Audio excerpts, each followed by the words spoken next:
Alright, ladies and gentlemen, here we are in Final Cut Pro X.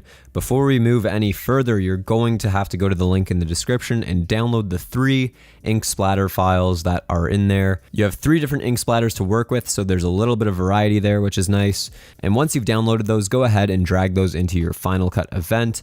I've already got mine here. And the next step is to bring in whatever footage you are going to be applying the effect to. So I'm going to start by finding the part of the clip that I want to do the effect on.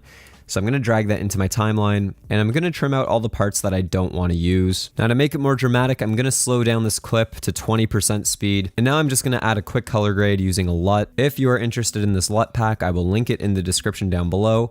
I'm going to be using this one here called Diesel. Now the next thing you want to do is go ahead to whichever ink splatter you feel will work best on your footage. For me, I think this number 1 will do the trick, and drag it over top of the clip. And now we're just going to trim down the clip underneath so that it lines up with the length of the ink splatter clip. And on the ink splatter, we're going to go into compositing and put on the blend mode called add. And this basically eliminates the black portion of the ink splatter. And as you can see, it's not exactly where we want it yet. So I'm going to hit the transform tool and just drag it accordingly. And I think that looks all right. And now you'll notice all this excess area here. And all you have to do is go into your generators, grab a custom generator and put it in between the clip and the ink splatter. Now we're going to go into the masks and use the draw mask, drag that onto our generator. And from here, we're just going to draw a simple square around the edge here. Zoom out if you have to. Make sure it's inverted. I'm going to feather inwards, up the fall off just a little bit. And then I'm going to go into the color of the generator and make it white.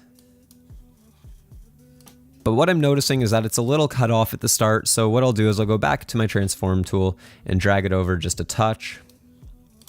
That should be pretty good. And I'm going to play that back.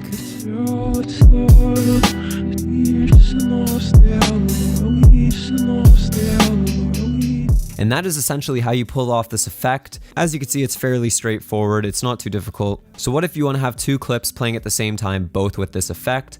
Well, that's very easy to do. I'm quickly going to repeat the process on a second clip, but using a different ink splatter this time.